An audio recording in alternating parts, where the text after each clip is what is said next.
네트워크 시장도 굉장히 지금은 위기 상황이라고 보시면 돼요. 사람들을 만나서 제품을 전달하고 교육을 통해서 리크루팅을 하고 그 위기의 기간 동안 어떻게 대처했느냐에 따라서 끝나고 나서 회사 상황들이 달라집니다. 이거에 대응하는 전략입니다. 전쟁 난 것보다 더 심각한 후유증이 되는 거예요. 정부가 부실자산 사주고 뭐 돈 풀고 해결이 안 되는 거야. 왜? 이 동시에 수요와 공급망이 동시에 무너져 버린 거예요. 부품이 2만 개가 넘게 들어간대요. 그러니까 2만 개 넘는 회사들이 줄도산을 하는 거예요. 이게 우리가 직면하고 있는 과거와는 다른, 자기 사무실 변호사들하고 직원들 월급 주는 게 한 달에 3억이래. 수입은 0원, 지출이 3억이야, 한 달에. 수입도 끊기는데 지출은 정해져 있는 거예요. 에어비앤비나 우버나 배민, 이들이 엄청난 사업 규모에 맞는 유급 인력이 필요한가요? 없었어요. 에어비앤비 그 방 관리하는 사람 월급 줘요? 안 줘요. 연결만 했기 때문에. 판사든 의사든 한 번의 창업은 필수적으로 할 수밖에 없는 구조를 갖고 있다. 네트워크 사업은 어떤가 보자고요. 많은 파트너가 있잖아. 그분들한테 월급 줘요? 안 주는 거예요. 배민과 같은 회사의 주인이야. 그래서 이 사업을 사장이라고 부르는 거예요. 이 코로나는 네트워크 마케팅 시장에서는 7가지 기회라고 제가 보는 거예요. 코로나가 터졌는데 네트워크 마케팅을 어떻게 해야 돼?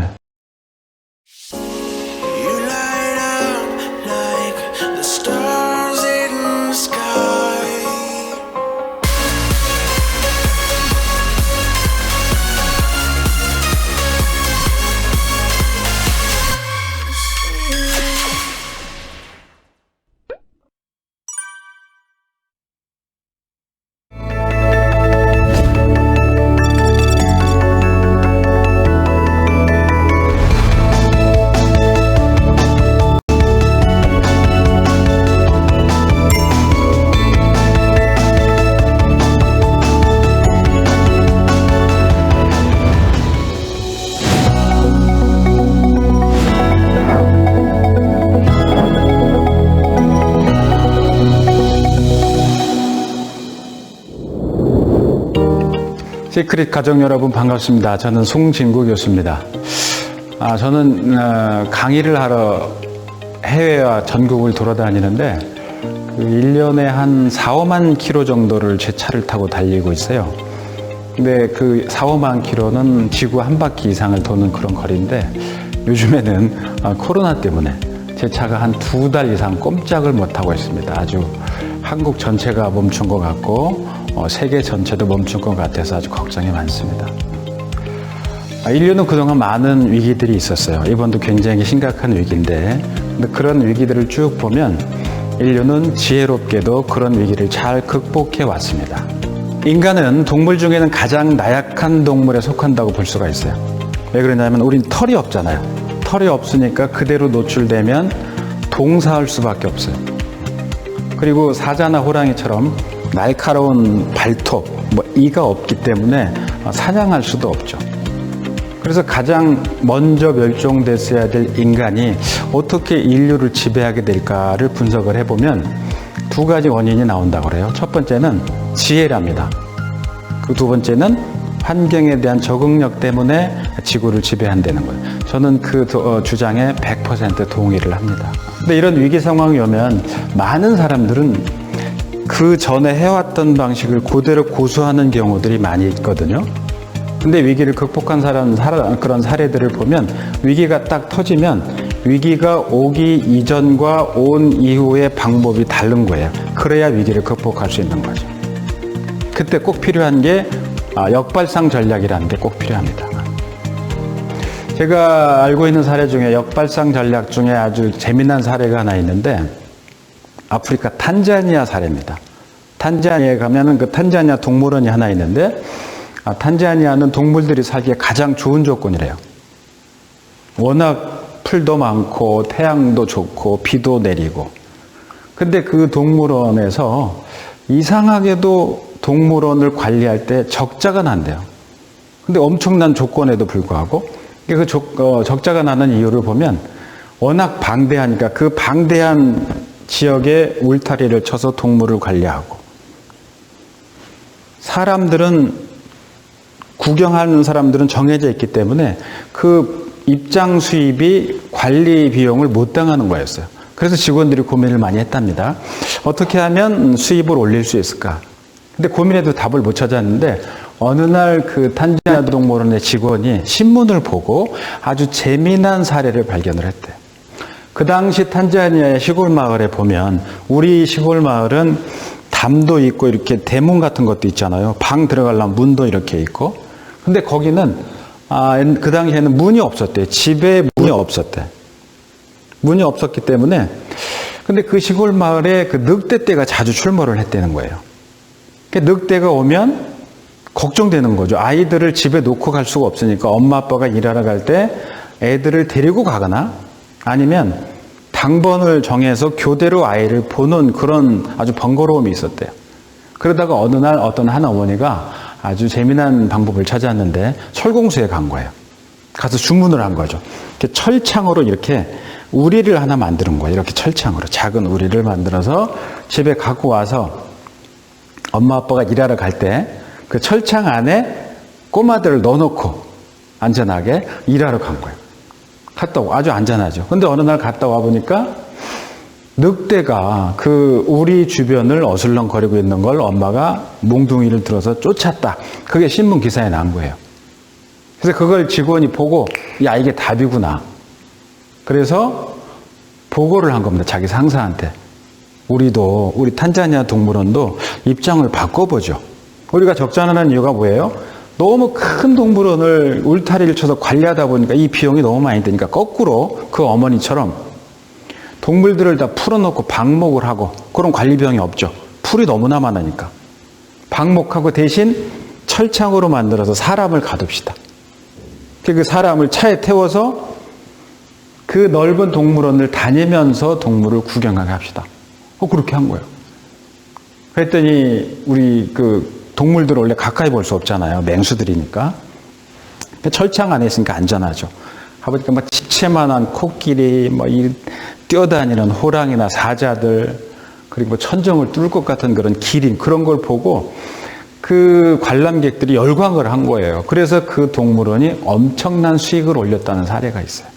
그 적자 동물원을 흑자로 만든 원인 간단한 겁니다. 상황을 약간 바꾼 거예요. 역발상 전략이죠. 지금 우리나라 다른 나라도 모두 동일하지만 한국 같은 경우도 네트워크 시장도 굉장히 지금은 위기 상황이라고 보시면 돼요. 네트워크는 어떻게 해요? 네트워크의 기본 사업 비즈니스 컨셉은 사람들을 만나서 제품을 전달하고 교육을 통해서 리크루팅을 하고 사업의 조직을 이게 사업의 본질인데 이 코로나 때문에 서로 만날 수가 없는 거예요. 강의도 될 수도 없고. 그래서 저는 많은 회사들의 강의를 해오고 있는데 이 현실에 대해서 즉각적인 반응을 하는 회사들도 있지만 대부분의 회사들은 답을 못 찾아요. 왜? 이런 경우가 흔치 않았었잖아요. 그래서 지금 그렇다고 이런 위기가 왔다고 해서 다 손 놓고 있을 수만은 없다. 뭔가를 찾아보자. 그래서 오늘 자리도 시크릿 본사에서 그러면 우리가 이렇게 손 놓고 있을 수는 없으니 뭔가를 찾아보자. 그래서 가서 못 만나니 영상을 통해서 우리가 만납시다. 방법을 전해주십시다 해서 만들어진 게 오늘 강의가 되는 거예요. 그래서 위기는 반드시 끝나게 돼 있어요. 코로나는 반드시 종식이 되고 끝날 수밖에 없어요. 근데 끝나고 나면요. 그 위기의 기간 동안 어떻게 대처했느냐에 따라서 끝나고 나서 회사 상황들이 달라집니다. 어떤 회사는 굉장히 추락할 수밖에 없어요. 그리고 어떤 회사는 오히려 모두가 추락하는 상황에서 성장할 수 있는 그런 기회들이 될 거예요. 그래서 기업들 분석을 보면 이렇게 그 성장하는 회사들이 있잖아요. 우리가 그 커브를 이렇게 보면 이렇게 가잖아요. 사실 이런 성장은 없고 그걸 구체적으로 들여다보면 그게요. 이렇게 가다가 이렇게 뜹니다. 그 유지되다 이렇게 떼요. 유지되다 이렇게. 그걸 연장하면 이렇게 되는 거예요. 그래서 이런 건 없어. 그래서 이런 위기 또는 떨어지지만 이런 거, 유지되다 다시 추월하는 이런 게 꼭 필요한데, 이따도 말씀드리겠습니다만 지금 보복 소비라고 해요. 보복 소비. 이 시장은 다시 팽창될 거고, 팽창되는 시장의 헤게모니를 누가 쥐냐가 이 시장의 미래를 결정되는. 그래서 이게 끝나면 판도가 바뀌어 있을 거예요. 위기가 없을 때는 기업의 순위는 안 바뀝니다. 근데 위기가 왔을 때 5등하던 회사가 1등할 수도 있고요. 1등하던 회사가 5등하기도 해요. 추락하는 거죠. 그래서 오늘 사례를 여러분들도 잘 보시고 이 내용들은 다양한 내용을 좀 구성을 했으니까 사업하시는 우리 사장님들 잘 보신 다음에 주변에 널리 알리셔서 리크루팅 하는 데도 좀 활용을 하시고 제품을 전달할 때 어떤 근거를 갖고 있는, 제가 객관적인 말씀 많이 드릴 겁니다. 그렇게 활용하시면 많이 좀 도움이 되실 거라고 생각이 들어요. 자, 그래서 오늘 강의는 두 가지 세션으로 나눴는데, 첫 번째는 코로나 위기를 분석하는 거고, 두 번째는 이거에 대응하는 전략입니다. 자, 위기 코로나를 한번 들여다보면 이게요, 뭔지를 모른다는 게 가장 큰 문제라는 거예요. 그러니까 알면 대응이 되잖아요. 그러니까 내가 아는 것도 없고 그거에 대해서 뭘 모르는지, 그 모르는 것 자체를 모른다는 거예요. 지금까지 이런 게 없었기 때문에. 그리고 예측하지 못하기 때문에 대응이 불가능하다는 얘기입니다. 자, 이 눈이 오거나 폭설이 오거나 뭐 이런 그 홍수가 오기 전에는 일기예보라는 게 이렇게 있잖아요. 대응을 어느 정도는 할 수가 있어요. 근데 얘들은 대응이 왜 예측 자체가 안 되는 거예요. 그리고 세 번째는 이 상황이 이렇기 때문에 결과가 이게 딱 정리되고 나면 예측이 불가능해요. 지금 각국의 지도자들이 그 얘기를 하는데 전쟁 난 것보다 더 심각한 후유증이 있다는 거예요. 전쟁 난 것보다. 왜 그런지 점점 제가 설명을 한번 드려볼게요. 옛날 위기와 현재 위기를 제가 비교를 해드리면 97년도였어요. 우리나라 사람들, 국민들한테는 굉장히 아픈 기억이었죠. 이때는요, 우리 국민들이 어떤 생각을 가졌냐면 충격을 받았던 것 중에 하나가 은행도 망한다는 거였어요. 근데 우리 그때 생각은, 일반 국민들은 은행은 국가와 동일시했는데 사실은 은행은 주식회사예요. 은행은 언제든지 망할 수 있었거든. 근데 한 번도 은행이 망한 걸 못 본 거예요. 기업 무너지고 은행도. 우린 다 끝난 줄 알았던. 그래서 이때 많은 국민들이 결혼 반지도 빼고 금반지도 빼고. 이때는 외환 관리를 잘못했기 때문에 터진 위기였어요. 그 다음에 2008년도에 그 미국에서 서브프라임 모기지 사태가 터집니다. 근데 이 사람들도 이건 터질 수밖에 없었던 건데 결과적으로 보면 그래요. 자, 우리가 집을 이렇게 살 때 은행에서 대출을 해주잖아요. 그럼 집값이 예를 들어서 한 10억이다. 그러면 집값의 몇 퍼센트를 해주잖아요. 뭐 20, 30, 40%.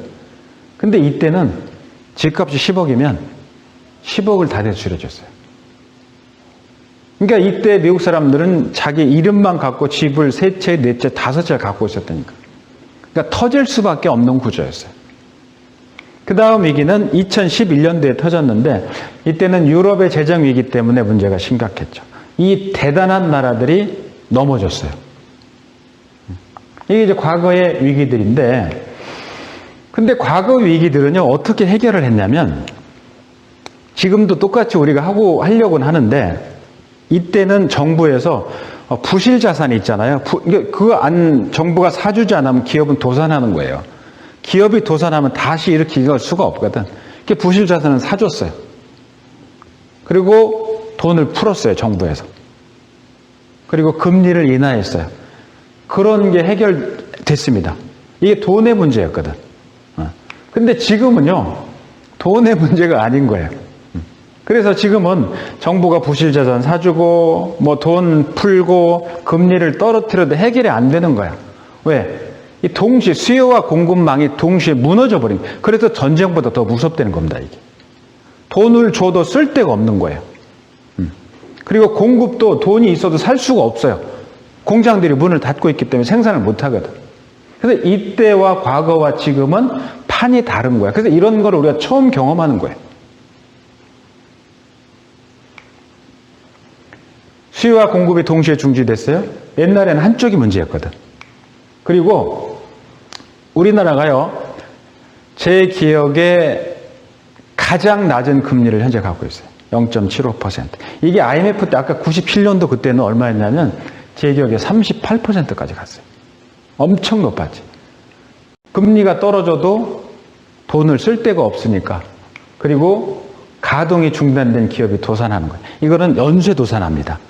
어떤 하나, 식당 하나만 딱 망하면 그런 문제가 아니에요. 기업의 이 연쇄는요, 이따 말씀드리겠습니다. 자동차사가 하나 망하잖아요. 그 부품이 2만 개가 넘게 들어간대요. 그러니까 2만 개 넘는 회사들이 줄도산을 하는 거예요. 이게 우리가 직면하고 있는 과거와는 다른.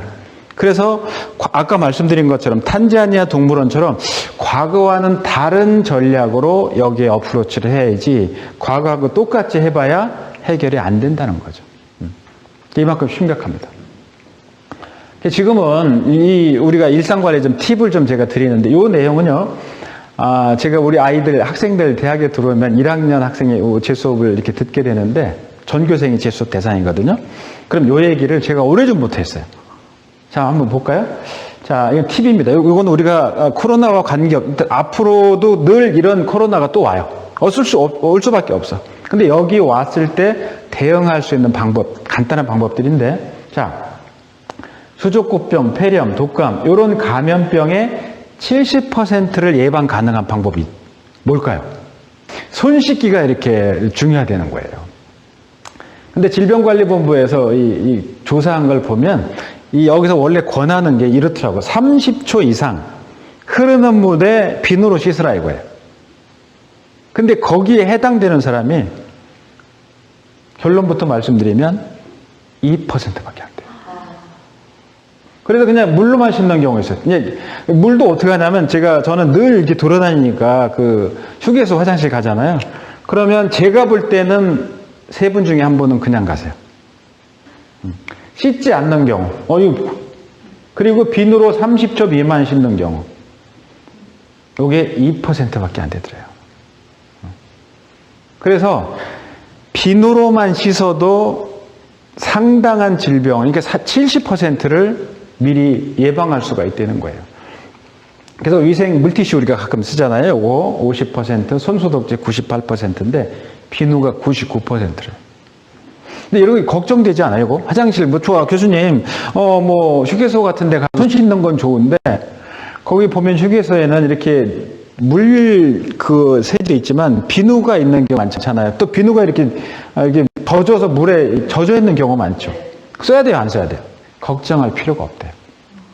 이 실험을 해보니까 손에 50억 마리의 병원균을 묻힌 거예요. 실험자한테 50억 마리. 근데 그 사람이 비누를 쓰고 나갔어. 근데 그 다음 사람이 그 비누를 똑같이 쓰게 했어요. 전혀 문제가 없대요. 그래서 화장실이든 어디든 무조건 비누로 손을 씻어라. 문제 없다. 이게 뉴욕타임즈에 보도된 내용입니다. 손 씻는 거 전혀. 그러니까 늘 씻어라 이게. 요거는 WHO하고 미국 뉴잉글랜드 이런 데서 나온 데이터인데 우리가 일상 속에서 흔히 쓰는 물건들이 있잖아요. 여러분 택배 여기에 그 확진자가 요걸 만졌으면 여기 택배 상자에 24시간 동안 바이러스가 살아있답니다. 24시간 하루 동안 살아있는 거예요. 그리고 손잡이 있죠. 버스나 지하철 72시간이 3일 동안 살아있대요. 그리고 이 비말에 있죠. 재채기 하거나 공중에 30분 동안 떠 있다는 거예요. 그러니까 우린 그동안 그런 별 생각 없이 자꾸만 이러잖아요. 이렇게 96시간 동안 진열대 유리표면 4일 3일 카트 손잡이 있죠. 근데 우리는 그동안 어떻게 그냥 다녔던 거예요. 그래서 이게 우리한테 굉장히 큰 교훈을 주는 것 같아요. 말씀드렸지만 또 이런 일들이 터집니다. 계속 있을 수밖에 없대요. 몰랐던 바이러스가 나오고. 근데 최소한 우리가 그런 게 출현을 하더라도 우리가 우리를 지키려면 최소한 생활 속에 이런 팁들은 지킬 필요가 있다. 자, 그 다음에 옷 있잖아요. 우리가 이렇게 입고 다니던 옷에도 하루 동안 게 살아있대요. 붙어서. 그래서 좀 옷 관련된 소독하는 그런 세제도 나오고 그런 제품들도 나오고 그러는데 이것도 우리가 관심 있게 좀 봐야 될 것 같아요. 자, 지금까지는 좀 짧게 코로나가 얼마나 무섭고 어떻게 대응을 해야 되는지를 우리가 살펴봤고 이제 본론으로 들어갑니다. 자, 그러면 코로나가 터졌는데 네트워크 마케팅은 어떻게 해야 돼? 우리는 어떻게 해야 답을 찾을 수 있어? 그걸 오늘 찾아보도록 하겠습니다. 자, 생산의 3대 요소 맞춰서. 이게 여러분 초등학교 4학년 2학기 때 나온 시험 문제였어요. 근데 결론을 미리 말씀드리면 요거 맞히는 분은 1%도 안 됩니다. 토지, 노동, 자본이에요. 요게 생산의 3대 요소야. 저는 고향이 시골이에요. 제 고향이 충청도에 있는 태안의 말리포라는 데가 제 고향인데 중학교 때까지 거기서 자랐어요. 근데 그 시골에 보면 시골에 부자가 있어요. 시골의 부자는 누구냐면 땅을 많이 갖고 있는 사람이에요. 제가 어렸을 때 우리나라 사람들 직업 중에 80%가 이 직업에 있었어요. 이 직업. 농부였어요. 지금 한국의 농부가 6%밖에 안 됩니다. 그때는 우린 거의 다 농업 시스템 속에 살고 있었거든. 그러니까 이 땅이 많은 사람들은 부자였어요. 그리고 땅하고 그 다음에 방앗간이라는 게 있었어요. 시골에 방앗간. 이렇게 그 쌀 이렇게 정리하는 방앗간이 부자였고, 그리고 그 다음 부자가 그 리가 모여있는 데가 면이라고 하는데 면의 부자. 그러니까 우리 그 해당 면에서 제일 큰 부자가 누구냐? 양조장 아세요? 옛날에는 그 면당 한 사람한테 술을 제조할 수 있는 권리를 줬어. 그래서 그 면에서 양조장에서 이렇게 술을 만들면 리에서 와서 그 경운기 같은 거로 그걸 싣고 가서 막걸리를 팔았어요. 뭐 어떤 사람 막걸리도 물 타고 옛날에 그랬어요. 물 타고 막 이렇게 팔았다. 그 집이 제일 부자였죠. 하여튼 옛날엔 땅만 있으면. 근데 지금은요. 제가 이렇게 농번기에도 전국을 돌다 보면 그러니까 논과 밭들이 놀고 있는 데들이 엄청 많아요. 옛날엔 노는 땅이 없었어요. 옛날엔 개간을 했거든. 산도 개간해서 뭐를 심었단 말이에요. 근데 요즘 왜 땅에 놀고 있을까요? 돈이 안 되는 거야. 그러니까 인풋 대비 아웃풋이 안 맞아. 농사를 지려면 비료도 씨앗도 사람도 사서 지어서 그걸 팔아서 수익을 남겨야 되는데 이게 타산이 안 맞는 거야. 그러니까 못 쥐는 거죠. 놀고 있는 땅들이 엄청 많아서. 그리고 노동, 옛날에는요. 모든 사람이 거의 내가 원하게만 하면 일자리가 다 있었어요. 그때는 인건비가 비싸진 않았지만 사람들은 일할 때가 다 있었어요. 자, 지금 보세요. 지금 자본주의 사회에서 가장 큰 문제 중에 첫 번째 문제가 뭐예요? 실업이에요. 맞아. 일자리입니다. 일자리가 너무나, 지금 우리나라는 더 심각할 거예요. 지금 이 코로나 터지고 나서 수많은 사람들이 갈 데가 없어요. 제가 어제 데이터를 보니까 미국의 실업자가 2천만 명입니다. 2천만 명. 우리는 미국처럼 뭐 고용과 해고가 자유롭진 않지만 해고는요, 우리가 미국같이는 안 되더라도 기업이 망하면 자동 해고예요. 그러니까 지금의 사람들이 옛날엔 이 노동이 필요해서 노는 사람이 없었는데 요즘엔 노는 사람이 너무나 많은 거야. 그러니까 이거는 지금은 필요가 없는 거예요. 땅도 넘치니까 필요가 없어요. 자, 자본 볼까요? 제가 아까 말씀드렸잖아요. IMF 때 금리가 38%까지 갔었어요. 지금 0.75% 합니다. 왜? 돈이 갈 데가 없어요. 넘쳐나는 거야. 그러니까 옛날엔 이게 다 필요했어요. 지금은 다 넘쳐나. 옛날엔 땅도 필요했고 사람도 얼마든지 필요했고 돈이 너무나 필요했지. 지금 땅도 너무나 놀고 있고 노는 사람 너무나 많고 자본이 넘쳐나기 때문에 갈 데가 없어. 이거는 답이 아닙니다. 바뀐 거예요. 옛날 같으면 답이지. 그럼 뭐로 바뀌느냐? 저는 이렇게 봐요. 사람, 재료, 아이디어. 여기서 사람은 단순한 노동을 의미하진 않아요. 그 분야의 전문적인 식견과 전문적인 노하우가 있는 사람을 얘기해요. 재료. 우리가 몰랐던 재료들이 널려 있어요. 우리는 금수강산이라는 표현을 하잖아요, 한국이. 근데 저는 어렸을 때 그런 생각했어요. 우리는 너무나 불쌍하다. 왜? 금수강산이 뭐 돈이 돼요? 뭐가 돼요? 옛날에 사막처럼 버려졌던 나라들은 거기서 뭐가 나요? 기름이 나, 석유가 나와서 부자가 돼요. 지금 중국 같은 경우 이런 나라들은 히토류라고 핸드폰 있잖아요. 핸드폰 만들 때 꼭 필요한 게 히토류래요. 그건 옛날에 그게 뭔지도 몰랐어요. 우린 히토류가 하나도 없대. 금도 없고 오히려 없어. 재료들이 너무 없는 거지. 그다음에 아이디어. 지금 아까 제가 말씀드렸잖아요. 이런 위기 상황이 딱 끝나고 보면 오케이, 이거는 나한테 기회였어 하는 회사가 있을 수 있고, 아이고 난 끝났네 할 수가 있어요. 그러니까 기회였어 하는 건 뭐예요? 이거를 살릴 수 있는 아이디어. 이거는 나한테 기회야. 잡는 거죠. 남보다 먼저 잡는 게 필요해요. 여러분 하다못해 주식을 하더라도 그래요. 주식이 지나고 나서 보면 아 내가 그때 샀어야 되는데 이렇단 말이지. 근데 그때 샀어야 될 때 산 사람이 있고 샀어야 되는데 멈추다가 나중에 올라가서 상투를 잡는 사람들도 있어요. 그러니까 충분한 분석을 한 통한 남들과 다른 아이디어가 필요하다. 이거는 끝났고 이게 그래서 저는 이거는 의미가 없다. 왜? 넘쳐나기 때문에. 그럼 뭐야? 이런 거를 연결하는 게 답이라고 표현하는 거예요. 자, 연결이 뭐예요? 네트워크에서 가장 중요한 게 뭡니까? 사람과 사람을 연결하는 거예요.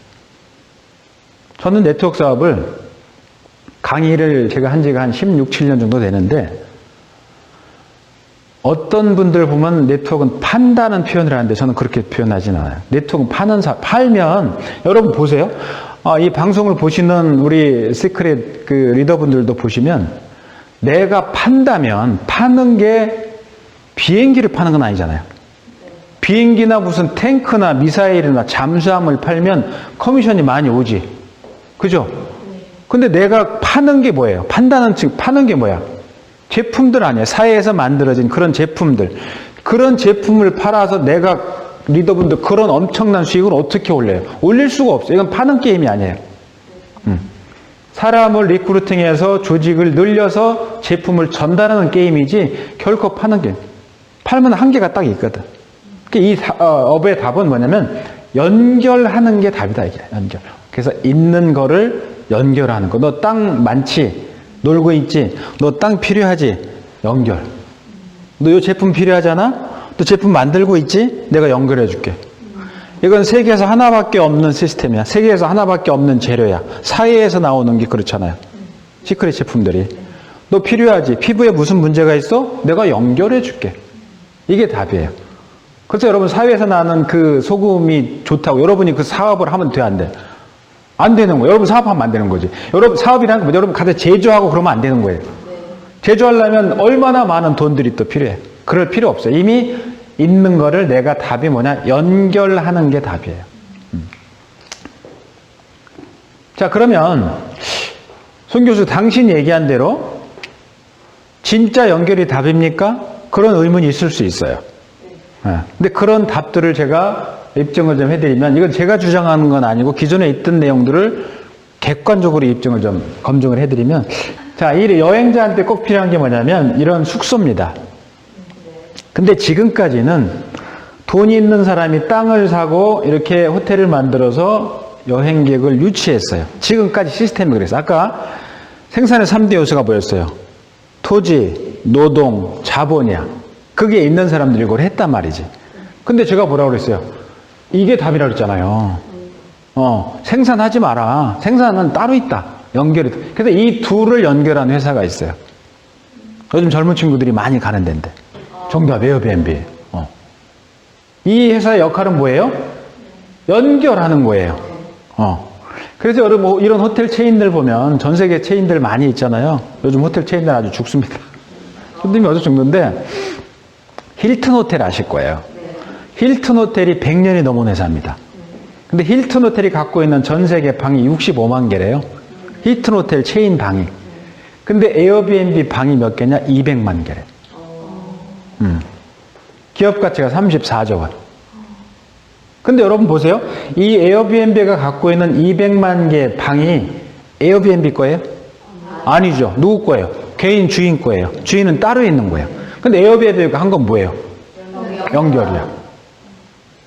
에어비앤비는 호텔 지은 적도 없어요. 자, 여행자는 역시 이동수단이 필요하죠. 그 돈 있는 사람들이 회사를 만들고 차를 사고 기사를 고용해서 승객을 날라서 돈을 벌어요. 근데 이 둘을 연결한 회사가 있어요. 우버. 띵동댕 우버. 그래서 미국에는 100년이 넘는 회사들이 이렇게 있는데 이 GM이나 포드 이런 회사들, 미국 빅3 자동차 3사의 기업 가치가 127조 원이래요. 근데 우버의 기업 가치가 135조래요. 우버는 얘들처럼 차를 만들어요? 얘들이 소유한 차가 있어요? 없어요. 그 차 누가 소유하는 거예요? 개인이. 내 차를 내가 소유하는 거고, 우버는 뭐만 하는 거예요? 연결만 하는 거예요. 옛날에 이런 개념 자체가 없었어요.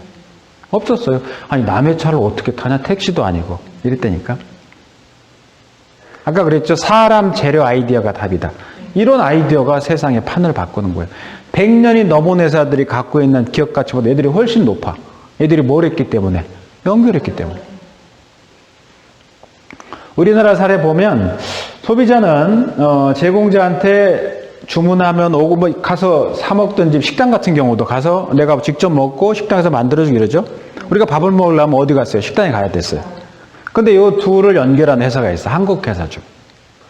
배민이 저번에 팔린 거 보니까요. 4조 7,500억에 팔렸대. 근데 이 배민이 식당을 만들어서 요리를 했어요? 아니요. 아니에요. 연결만 한 거예요. 상상치 못하는 가치를 지닌 거예요. 옛날에 이 생각 못 했거든. 근데 누군가는 한 거예요. 그래서 여러분 정리를 해보면 에어비앤비나 우버나 배민이 여러분 제가 질문을 하면 맞는지 틀린지 한번 답을 한번 해주세요. 자, 이 회사들이 제조 공장 갖고 있었어요? 아니요. 없었어요. 제조 공장 누가 갖고 있어요? 개인이 갖고 있는 거야. 회사가 갖고 있고 식당이 갖고 있어요. 얘들은 없었어요. 자, 이들이 재고 갖고 있었나요? 아니요. 없었어요. 호텔 방 안 팔리면 재고를 누가 안아야 돼요? 에어비앤비는 개인이지. 네. 호텔은? 호텔 주인이. 힐튼이 안는 거예요. 근데 에어비앤비는 재고를 안을 이유가 없어요. 누가 안아야 돼? 개인이 안는 거예요. 얘들은 리스크 없어요. 자, 이들이 점포 갖고 있었어요? 아니요. 없어요. 200만 개 방을 관리하려면 얼마나 많은 점포가 필요하겠어요? 점포 필요 없어요. 우버도 마찬가지. 자, 이들이 엄청난 사업 규모에 맞는 유급 인력이 필요한가요? 없었어요. 자, 여러분 그러면 에어비앤비의 200만 개 방을 관리할 때 그 방 관리하는 사람 월급 줘요? 에어비앤비에서 월급 주나요? 안 줘요. 네. 왜 안 줘요? 본인 거니까. 그렇죠. 자기 거니까 자기가 관리하니까 돈 줄 이유가 없는 거예요. 차도 마찬가지예요. 마찬가지예요. 배민에서 식당 주인한테 월급 안 줍니다. 안 줘요. 자, 이들이 파산하면 리스크는 뭐예요? 없어요. 이 규모에 맞는 리스크는 없어요. 예를 들어서 힐튼이 파산하면 엄청난 리스크가 있죠. 전 세계적으로. 말도 못할 거예요. 아까 포나 이런 회사가 파산하면 엄청난 데미지가 있겠지. 식당이나 이런 데도 개인적인 데미지가 크죠. 근데 이런 회사들은 이 규모에 맞는 리스크는 없어요. 없는 거야. 뭐만 했기 때문에? 연결만 했기 때문에. 자, 그러면 이 사람들의 업무는 뭐였어요? 연결이야. 연결.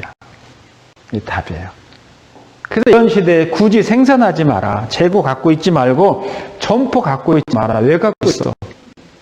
유급 인력 왜 써? 갖고 있잖아. 뭐만 잘해? 연결.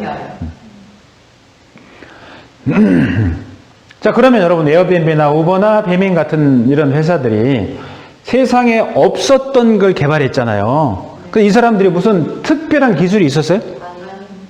없었어요. 그럼 뭐만 했어요, 애들이? 연결. 그래서 뭐만 바꾼 거야. 구조만 바꾼 거야. 호텔 하려면 호텔 지어야 됐어요. 차 생산이 다 있어야 됐다니까. 근데 그 소유에서 뭐로 바뀌었어요? 연결로 바꾼 거야. 여러분들도 이런 얘기 보고 에어비앤비나 우버는 남 얘기지만 만약 배민이다 그러면 내가 왜 저 생각을 못했을까 여러분 생각할 거예요. 내가 왜 못했지? 남들 다 하는데 남들 다 한 게 아니에요. 어떤 사람만 그 생각을 한 거지. 세상은 이렇게 변합니다. 변해요. 여러분 생각해 보세요. 미국의 그 어마어마한 자동차 3사가 100년이 넘었잖아요. 우버보다도 기업 가치가 어때니까. 과거에 상상도 할 수 없는 일이 지금 현실로 일어나는 거고, 특히 이 코로나 사태는 우리가 4차 산업혁명 이런 얘기를 많이 하잖아요. 제 주제 중에도 그 주제가 있어요. 4차 혁명. 근데 제가 이걸 딱 당하고 나서 보니까 우리가 4차 산업혁명을 주로 말로만 했던 것 같아요. 근데 요게 딱 터지고 나서 마무리 될 때쯤 되면 여러분 완전히 세상은 뒤집어져 있을 거예요. 자, 그러면 네트워크 사업은 어떤가 보자고요. 앞에 비교했던 거를 여러분이 한번 대답을 해주세요. 자, 여러분들 네트워크 사업 하시는 우리 그 사업자 사장님들 계시잖아요. 그분들이 제조공장 갖고 있어요? 아니요. 없어요.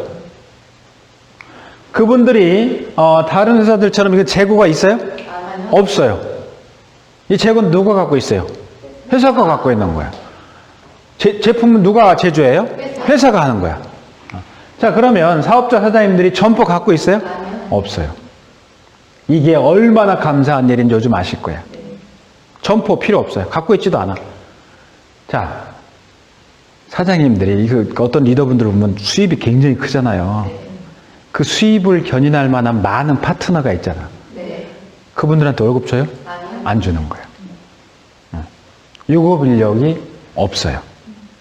이게 딴 사업하는 분들이 이 직접 판매 네트워크 시장에서 굉장히 신기하게 생각하는 게 이거예요. 아니 어떻게 월급을 안 주고 사람들이 그렇게 움직여요? 이해를 잘 못해. 설명을 자세하게 해주기 전에는. 네트워크는 유급 인력 필요 없어요. 없어요. 유급 인력 아예 없어요. 자, 그러면 파산하면 리스크는 뭐예요? 없어요. 물론 이런 건 있죠. 필요한 경비들, 내가 활동하고 쓰는 거 있잖아요. 먹고 마시고 이런 거 활동하는 비용들은 있겠지. 근데 그 내가 수익을 얻는 규모에 맞는 리스크는 없어요.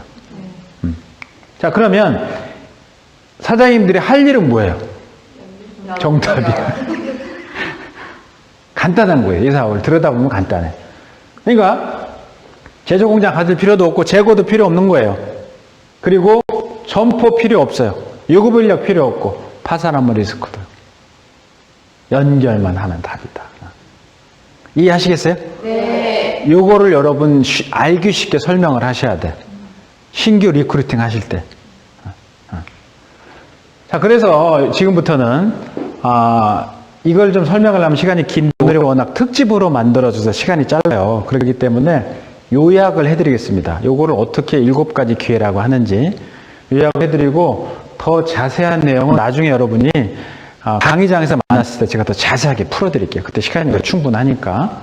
자, 7가지 기회다. 이 코로나는 네트워크 마케팅 시장에서는 7가지 기회라고 제가 보는 거예요. 자, 전에 얼마 전에 신문에 나온 건데 세계 자동차 공장의 73%가 문을 닫았답니다. 지금 이런 회사가 문을 닫게 되면 앞서서 제가 설명한 대로 자동차 제조사가 문 하나를 닫으면 2만 개 이상의 부품을 생산하는 공장이 멈추는 거예요. 또 거꾸로 2만 개를 생산하는 회사 중에 한 회사라도 문을 닫으면 차가 못 나가는 거야. 그게 전 세계 아수라장이 된 거예요. 그래서 어제 신문에 또 보니까 우리나라 모 회사에서 인도에 차를 파는데 한 달 내내 한 대도 안 팔렸대요.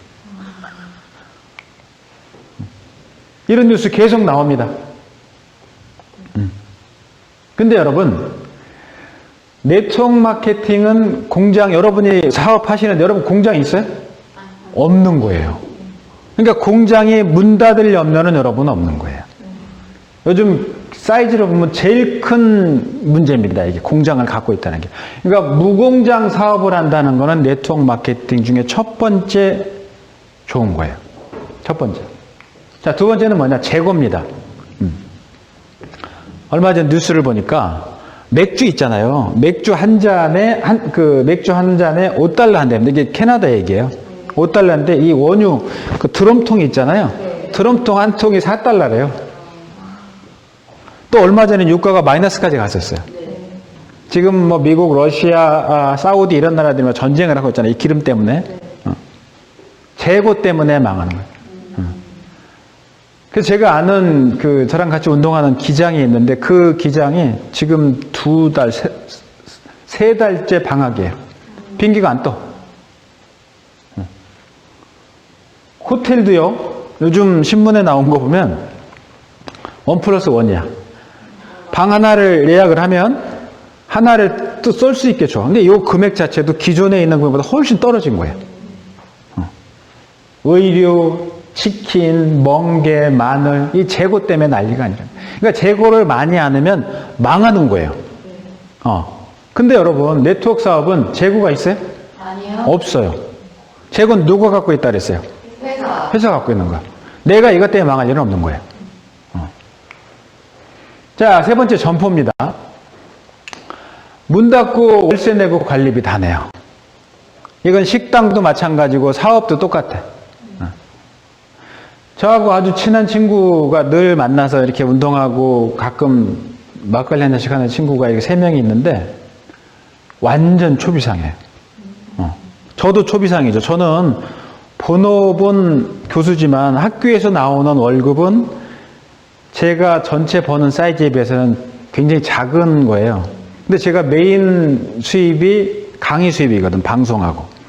근데 이 시장이, 이 코로나 터지고 나서 제가 보통 때는 한 달에 강의를 하루 이틀 빼고는 매일 있어요, 저는. 어떤 데는 하루에 4개가 있는 날도 있었어요. 이게 딱 문 닫힌 거예요. 제가 개인적인 타격이 얼마나 크겠어요. 근데 그 친구들 만나면 제가 그 친구들한테 할 말이 없더라고. 한 친구는 그 법무법인 대표 변호사인데 법원이 문 닫았잖아요. 그러니까 소송 진행이 안 돼. 그래서 그 친구가 자기 사무실 변호사들하고 직원들 월급 주는 게 한 달에 3억이래. 수입은 0원, 지출이 3억이야, 한 달에. 또 한 친구는 더해. 이 친구는 극장 하는 친구인데, 이렇게 바닥 면적이라고 그러죠. 한 층에 1000평짜리인데, 그게 8층이야. 8000평짜리 극장이야. 엄청 큰 극장이야. 근데 그 극장이 대구에 있어. 근데 그 친구도 저한테 그러는 거예요. 야, 송 교수, 너는 인컴이 끊겼을 뿐이지 수입이 끊긴 건데 우리는 수입도 끊기는데 지출은 정해져 있는 거예요. 계속 줘야 돼. 이게 못 버티는 거예요. 이게 굉장히 치명적인 거예요. 이걸 못 버티면 도산하는 겁니다. 근데 네트워크 사업하시는 우리 사장님들 점포 갖고 있어요? 아니요. 없어요. 월세 냅니까? 아니요. 없어요. 관리비 돼요? 아니요. 없어요. 사무실이 뭐예요? 내 몸이 사무실이야. 어디 가 있든. 네트워크 사업이 재미난 게 내가 가 있는 게 네트워크는 모든 게 일이고 모든 게 노는 것 같아. 여행도 자주 가시잖아.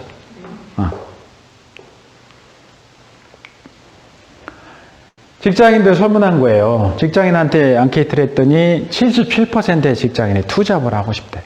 이건 코로나 터지기 전 리서치한 겁니다. 왜? 너무나 불안한 거예요. 그래서 이번 코로나가 진행되고 있는데 앞으로 비자발적인 실업자죠. 내가 직장을 다니고 싶은데 직장이 없어지는 경우들도 많이 있고 너무 불안하니까 직장이 있음에도 불구하고 투잡을 하고 싶고 어쩔 수 없어요. 그래서 저는 그 리더분들하고 여러 회사 리더분들하고 오랫동안 잘 알고 있는데 이렇게 통화하시다 보면 개인적으로 이런저런 얘기 하실 거 아니에요? 재미난 얘기를 하세요. 교수님, 지금요 이 사업이 최고예요. 이거는 점포, 이 인건비 이거 없잖아요. 그 대면 안 해도 무대면으로 이 사업되는 거 안정적인 거 이거밖에 없습니다. 그리고 어떤 회사는 오히려 지금 같은 경우가 수입이 느는 회사들도 많이 있어요. 그룹도 그런 그룹들이 있어요. 있어요. 그런데 아까 제가 말씀드린 대로 절대 공장이든 제조든 하지 말라 그랬잖아요. 그런데 구조적으로 보면 한 번의 창업은 필수입니다. 왜 그러냐면 정년이 정해져 있지만 정년까지 가는 경우는 극히 드물어요. 극히 드물고 그 뒤에 남아있는 삶이 너무나 길어. 그리고 이 시간이 너무나 젊어. 그래서 그 사람의 직업이 뭐래도 무슨 사람 판사든 의사든 한 번의 창업은 필수적으로 할 수밖에 없는 구조를 갖고 있다. 근데 저는 자영업은 절대 하지 말라고 합니다. 제가 창업 전문가잖아요. 절대 자영업 하지 마라. 자영업 성공률이 5% 미만이에요.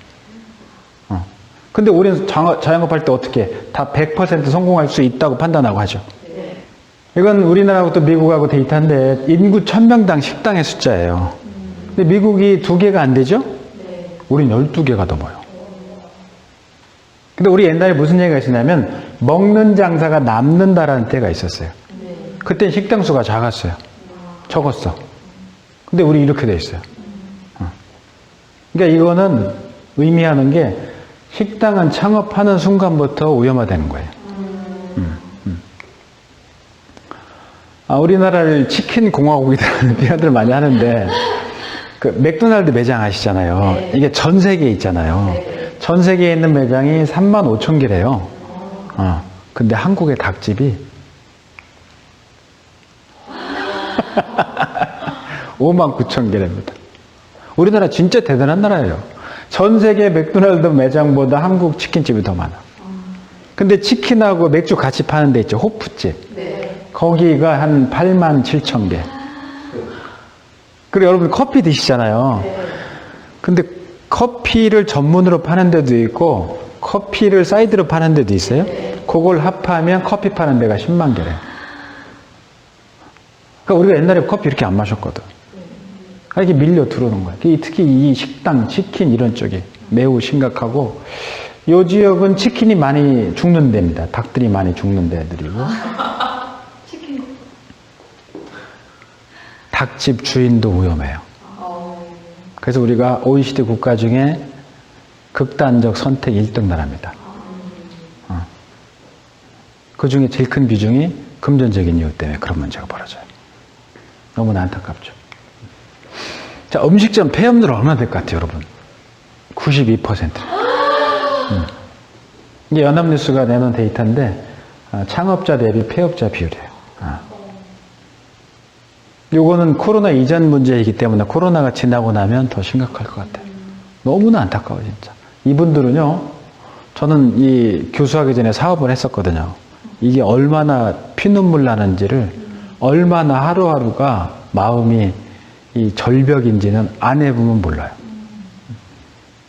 지금 또 우리가 뭐 최저임금제 주 20일간 이렇게 적용을 딱 되고 나면 더 나빠질 수밖에 없어요. 절대로 자영업하지 마라. 자, 그 다음에 이제 무임금이에요, 무임금. 장사는 안 되는데 임금을 줘야 돼. 고용했으면 돈을 줘야 되잖아요. 제가 가끔 대리운전을 하는데 막 다 무장을 하죠. 저도 무장하고 대리하시는 분도 무장하고 저는 친구들하고 한잔하고 갈 때. 근데 저는 이렇게 대화를 많이 해요. 운전하러 오신 분하고. 좀 궁금해. 저도 여러 가지 인생의 곡절이 있었기 때문에 과연 어떤 사연이 있는지 궁금해. 근데 요즘 재미난 게 식당 사장님들이 많이 오세요. 대리운전 하시러.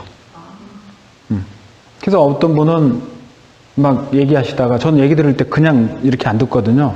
적극적으로 이렇게 들어요. 동조화돼서. 어떤 분은 막 얘기하시다가 우시더라고. 종업원은 임금을 못 주고 월세를 낼 수가 없다는 거예요. 그래서 이 점포 월세 내고 점포 비용, 임금이 안 줄 수가 없잖아요. 이게 엄청난 리스크예요. 근데 여기 식당 뉴스에 나온 걸 제가 잠깐 카피해왔는데 여기 보면 여기 주방장 빼고는 손님이 없어요. 근데 네트워크하는 사장님들은 파트너분들한테 월급 줘요? 안 주잖아요. 말씀드린 것처럼 이 구조를 일반 사람들은 잘 이해를 못해요. 네트워크는 임금을 주지 않는다. 이게 무자본이야. 창업 비용이 보통 한 1, 2억쯤 합니다. 물론 더 크게 하는 분들 많이 계세요. 근데 너무나 안타까운 게 이게 19년 8월 달에 나온 통계청 자료인데 창업할 때 창업 준비 기간이에요. 3개월 미만 되는 사람이 52%야. 그러니까 이 사람은 자기 해왔던 업하고 새로 창업하는 업하고 전혀 다른 업을 하는데 준비를 3개월도 안 하고 창업하는 게 반이란 얘기예요. 망할 수밖에 없죠. 망할 수밖에 없어요.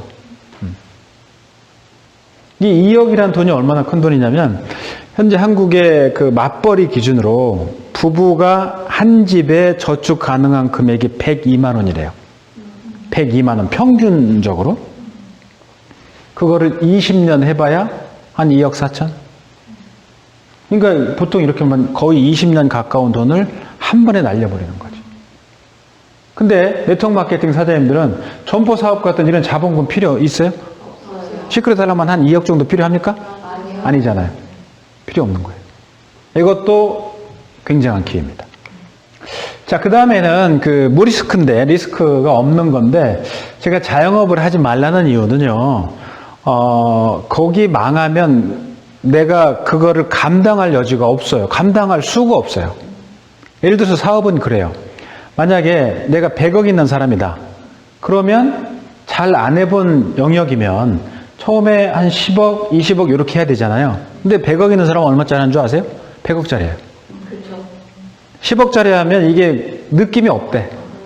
1억 있는 사람도 총 빌릴 수 있는 돈이 1억이죠? 1억을 다 올인하는 거예요. 그러니까 본인도 망가지는 거고 집 자체가 무너지는 거예요. 무너지는 거다. 근데 네트워크 사장님들은 이런 점포 사업 같은 리스크가 있어요? 없어요. 물론 네트워크 하신다고 제가 늘 강의할 때 말씀드리지만 이 사업을 한다고 모두 성공한 리더들처럼 엄청난 돈을 버는 건 아니에요. 세상에 그런 건 없어요. 없어요. 가끔 비판적인 시각 얘기할 때 그래요. 야, 네트워크 하면 다 돈 버냐? 그런 얘기 하거든. 자, 여러분 골프 선수들 보세요. 골프 선수들이 다 돈 벌어요? 0.1%도 안 돼요. 버는 사람들은. 그 골프 키우려면 1년에 한 1억 이상 든대요. 애들 키울 때. 그럼 10억, 20억 들여서 키우거든. 그럼 걔들이 다 돈을 벌어야 되는데 못 버는 거야. 사업도 똑같아요. 여러분 직장에 똑같이 들어갔어요. 그럼 직장 들어가면 모두가 다 중역됩니까? 안 되는 거예요. 근데 비판적인 시각할 때는 야, 네트워크 하면 돈 버냐 이렇게 보는 거거든. 아니에요. 세상의 모든 순리가 똑같아요. 공부도 똑같잖아요.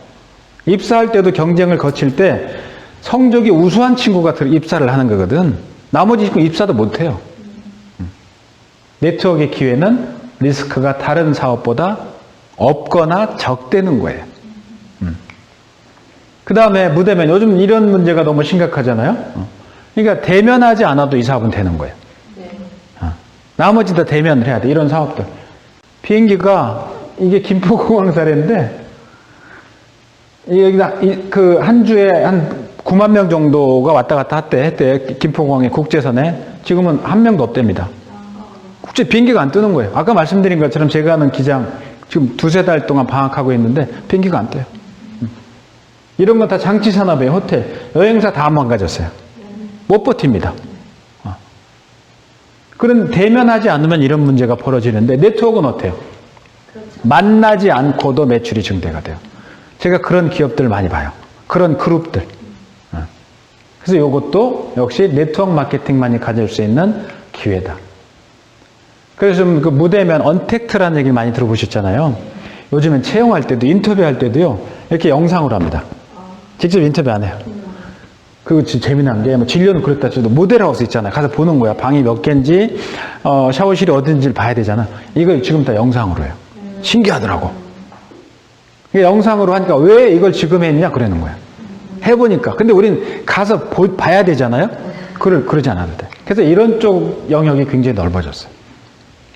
오히려 코로나 때문에 이런 가정 간편식 집에서 다 시켜 먹잖아요, 요즘에. 온라인 소비. 그다음 TV 많이 보잖아요. 무슨 뭐 넷플릭스 이런 거. 온라인 강의. 저도 개강을 했는데 지금 우리가 초반에는 전체 화상 강의를 해요, 지금. 쌍방향 우리 학생들하고 화상 강의를 하는데 그 제 방에서 학생들하고 실시간으로 합니다. 이게 굉장히 발달되어 있어요. 그래서 그거 보니까 단점도 있지만 장점도 많아. 이번에 해보니까. 그래서 말씀드린 것처럼 4차 혁명은 코로나 때문에 굉장히 우리한테 가까워지는 것 같아요. 온라인 수요하지. 그러니까 이런 거 여러분 자세히 보세요. 현재 이런 게 여러분 하는 다 그 사업하는데 다 연결되어 있어요. 먹고 바르고 그잖아요. 온라인 돼 있고요. 그 다음에 수요도 택배로 다 배송이 되고 만날 필요가 없는 거예요. 그래서 요거를 정리를 하면 그래요. 이 위기는 제가 볼 때는 그냥 손 놓고 있으면 안 된다. 특히 네트워크 사업 같은 경우는 코로나가 기회일 수 있다. 7가지 기회. 첫 번째, 공장이 필요 없다. 재고가 필요 없어요. 그 다음에 점포가 필요 없죠. 임금 안 줘도 돼. 자본이 필요 없어. 그리고 리스크가 타 사업보다 훨씬 적거나 없어요. 요게 제가 볼 때는 네트워크의 굉장한 기회다. 맞아요, 틀려요? 맞아요. 맞는 거예요. 그래서 이런 얘기들을 들으시고 오늘 방송을 보시는 우리 시크릿 패밀리 분들은 이런 얘기를 들으시고 주변에 전달을 제대로 하셔야 돼요. 이런 일은 반드시 또 생겨요. 그래서 끝나지 않습니다. 몰랐던 것들이 계속 나오게 돼 있거든. 그럼 나올 때마다 또 우리가 움츠리고 이렇게 넘어져야 되냐? 아니란 얘기죠. 오히려 이거는 기회일 수 있다. 대면하지 않고. 그래서 내 플랫폼을 만들고 연결하면 성공하는 게 답이라는 게 제 이제 결론인데, 플랫폼 비즈니스는 이런 거예요. 우리나라 요게 제일 발달된 게, 여러분 핸드폰 늘 쓰는 카카오 아시죠? 카카오톡, 뭐 카카오 택시, 카카오 뱅크 없는 게 없어. 이게 플랫폼 비즈니스의 전형적인 모델인데, 예를 들어서요, 이거 체인형 플랫폼 비즈니스를 보면 스페인에 있는 회사가 바지가 필요하면 옛날에 이 친구들이 다 만들었어요. 근데 지금은 통째로 중국에 오더를 줘요. 그럼 스펙, 컬러, 남녀, 비율 딱 줘. 그럼 이 친구들이 만든 게 아니라 이걸 또 다 발주를 해. 이 단추는 중국에 주고, 지퍼 있죠? 지퍼는 한국에. 한국이 지퍼를 제일 잘 만든대요. 그리고 실은 말레이시아. 그럼 실이 인도로 넘어가서 염색이 된대요. 그리고 이 우리가 입고 있는 모든 옷이 출발이 실이에요. 염색이 돼서 옷이 만들어져. 그러면 단추, 지퍼, 실, 염색된 게 파키스탄에 모여서 조립이 돼. 우리가 입고 있는 옷에서 조립된 거예요. 그게 납품되면 이 구조가 되는 거야. 근데 여러분 보실 때 이 중에 돈을 제일 많이 버는 회사는 어디일 것 같아요? 정답이야. 스페인이에요. 왜? 플랫폼을 스페인이 깔은 거예요. 이 네트워크 사업도 똑같아. 내가 플랫폼을 깔잖아요. 내 밑에 파트너가 많을수록 수입이 올라오는 거야. 내 옆에, 물론 내 다운라인은 많은 건 좋지만 형제 라인이 수입이 높은 건 나하고 관계가 없는 거예요. 그래서 제일 큰 거는 이 판을 누가 까냐 이거야. 내 판을 깔았는데 얼마나 많은 사람들이 모일 수 있느냐가 핵심이에요. 기존 플랫폼 비즈니스들은 그래요. 회원 가입하잖아요. 그리고 회사한테 주문을 하면 회사는 배송을 해줘. 그리고 회사는 수수료를 준단 말이지. 근데 네트워크는 어때요? 바로? 개념이 이와 비슷한데 이거 잘 보시면 여기는 소비자가 가입을 하죠. 그러니까 내가 가서 리크루팅을 하든지 소비자를 개척하는 거예요. 그죠? 가입을 해. 그리고 주문을 해. 그럼 여기서 배송을 해줘. 그럼 나는 뭐 하는 거야? 회사가 나한테 뭘 줘요? 커미션을 주는 거야. 그러니까 여기서 보면 나는 배민과 같은 회사의 주인이야. 그래서 이 사업을 사장이라고 부르는 거예요. 그러니까 배민은 사람들 엄청난 돈을 들여서 이걸 할 거 아니에요. 오토바이도 사고. 근데 나는 그런 거 없이 사업을 만들어서 유지하게 되는 거지. 같은 개념, 플랫폼 비즈니스의 핵심이에요. 그러니까 나는 플랫폼의 주인이. 내가 많이 깔수록 수익은 더 올라오는. 그래서 공장도, 재고도, 점포도, 인력도, 리스크도, 자본도 대면하지 않아도 되는 사업. 이게 제가 볼 때는 네트워크밖에 없는 거예요. 자, 그러면 창업을 한번 하긴 해야 되는데 적합한 조건이 뭔지를 제가 한번 찾아봤어요. 그래서 제가 지금 제시를 해드릴 테니까 이게 네트워크 사업과 비교를 해봐서 사장님, 여러분들이 볼 때 이거 맞아요, 틀려 한번 맞춰보세요. 여러분이 하시는 네트워크사가 하시는 사업이 자본금 낮고 투자 대비 수익성이 좋아야 된다. 이게 맞아요, 틀려요? 맞아요. 보통 창업은 2, 3억, 1, 2억씩 들여야 되잖아요. 정확하게 맞아요. 시장 수요가 많고 사람들이 모두 필요를 합니까, 안 합니까? 필요로 해요. 요즘 남자도 화장 다 합니다. 필요로 해요. 중복 구매로 이어질 수 있는 소모품이 아니에요. 소모품이에요. 맞아요. 상품 유통이나 대리점 운영을 고려해 볼 만하다. 이 네트워크 직접 판매 사업은 법률적인 용어가 대리점 사업이에요. 맞습니다. 사업을 유지할 수 있는 자생력이 있어야 된다? 근데 요건 제가 볼 때, 요건 개인 차이가 굉장히 심해. 다른 사람의 힘을 빌릴 수 있는 일이어야 된다. 맞아요. 저는 강의를 안 가는 데가 없어요. 교도소도 가고 대통령실도 가고 다 갑니다. 근데 제가 간 업종 중에 다른 사람의 힘을 빌릴 수 있는 일 중에 넘버원이 네트워크야. 이게 왜 그러냐면 설명을 해드리면 그래요. 자, 보세요. 나하고 내 친구가 치킨집을 차렸어. 얘는 옆에, 나는 그 옆에. 근데 얘는 잘 되고 내가 안 돼서 망하면 열받는 게 사업이에요. 근데 이 네트워크 사업은 내가 플랫폼을 깔았어. 내 파트너로 사장님들 오신 거야. 근데 이 사람들이 잘 되면 내가 배가 아파요? 아닌 거야. 내가 잘 되는 거야.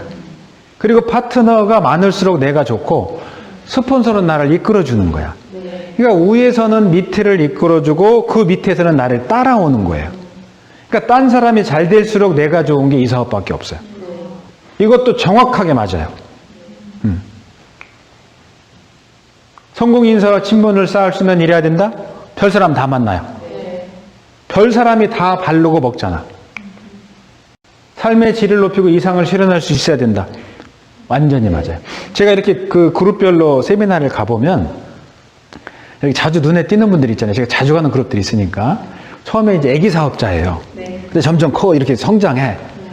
그러면 차도 바뀌고 나중에 집도 바뀌어요. 그리고 품격도 바뀌고 그리고 수입이 좋으니까 아이들도 좋은 학교에 보내. 그리고 나중에 아이들 좋은 데 취직도 해. 삶 자체가 바뀌어요. 맞아요. 자신의 천부적인 재능을 발휘할 무대가 있어야 된다. 요거는 제가 5번과 비슷해. 개인 차이가 많아.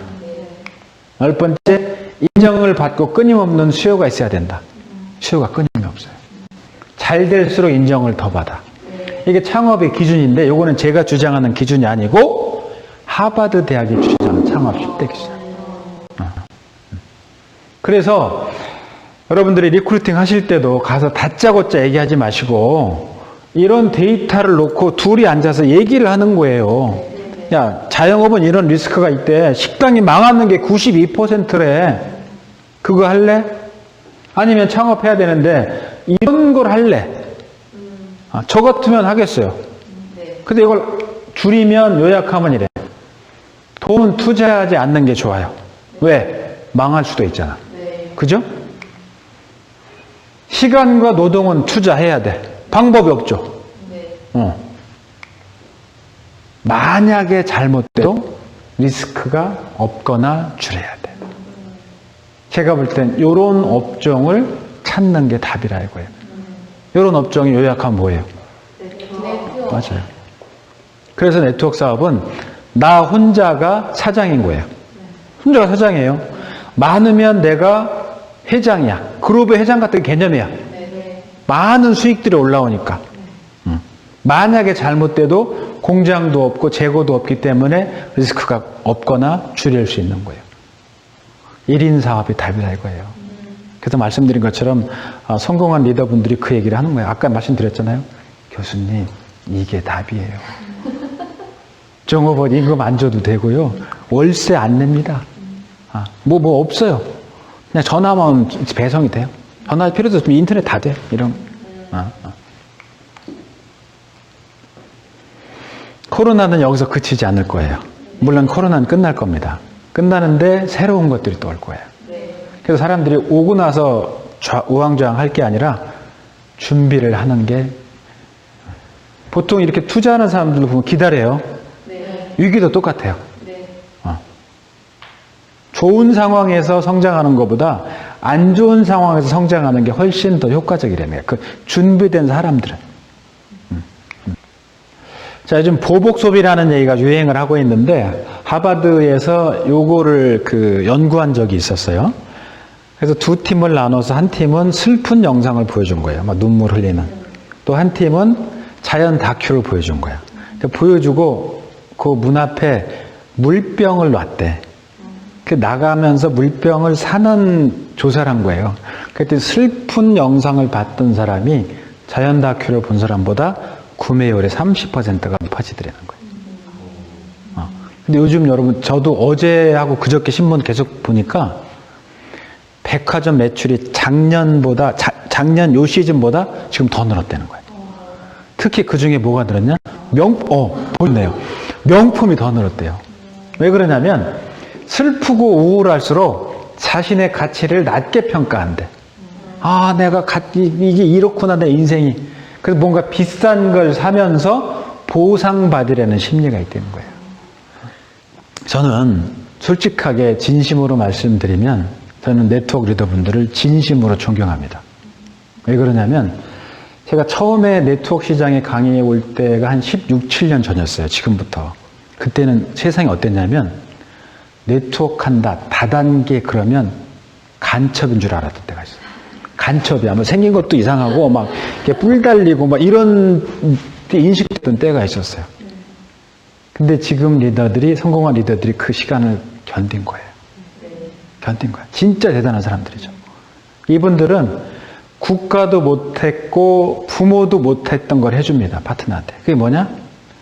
통장의 잔고를 채워주는 거예요. 부모 못합니다. 국가도 못해요. 통장의 잔고가 채워진다는 얘기 뭐냐면 자유가 생기는 거예요. 삶이 바뀌는 겁니다. 그래서 제가 처음에 가서 보면 초기 사업자 때는 그래요. 저 스폰서는 나 때문에 먹고 사는 사람이야 이래. 근데 그분들이 성장하면 물론 자기 스폰서하고 사이가 안 좋을 수도 있어요. 인간은 다 그렇잖아요. 형제간에도 안 좋잖아요. 부부간도 안 좋고 누구나 다 있을 수 있어.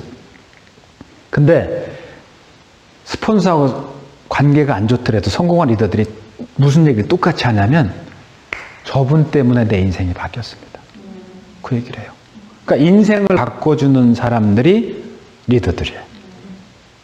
그래서 저는 이분들을 진심으로 존경해요. 그래서 여러분들도 오늘 방송을 보시는 분들도 존경받는 리더가 돼서 그런 것들을 좀 더 넓게 영향력을 펼쳐서 파트너들한테 지갑에 돈을 채워주고 통장에 돈을 채워줘서 자유를 줄 수 있는 일을 좀 하셨으면. 오늘 강의를 정리를 할 때가 왔네요. 저는 희망하면 늘 생각나는 시가 하나 있는데 그 중국의 철학자 루신이라는 사람이 쓴 시가 있어요. 희망이란 있다고 할 수도 없고 없다고 할 수도 없다. 그것은 땅 위에 나 있는 길과 같은 것이다. 근데 원래 땅 위에는 길이라는 게 없었다. 사람들이 많이 다니다 보니까 그게 길이 된 것이다 라는 시가 있어요. 이 영상을 보시는 우리 사장님들 많은 분들이 그런 얘기를 합니다. 코로나 때문에 힘들어, 못하겠어, 어려워 이런 얘기를 하겠지만 이게 말씀드린 것처럼 7가지 기획으로 인식한 분들이 계실 거예요. 그분들한테는 이게 엄청난 기회가 될 겁니다. 어쨌든 코로나는 끝나요. 왜 그러냐? 지금까지 인류가 존속한 이후에 바이러스가 인간을 이긴 적은 없었어요. 그래서 이 힘든 시기에 여러분들이 다른 사람들은 주저하고 있을 때 파이팅을 해서 한 번 더 붙어본다면 여러분들은 반드시 그 위너가 될 겁니다. 저도 여러분들을 위해서 응원하겠습니다. 감사합니다.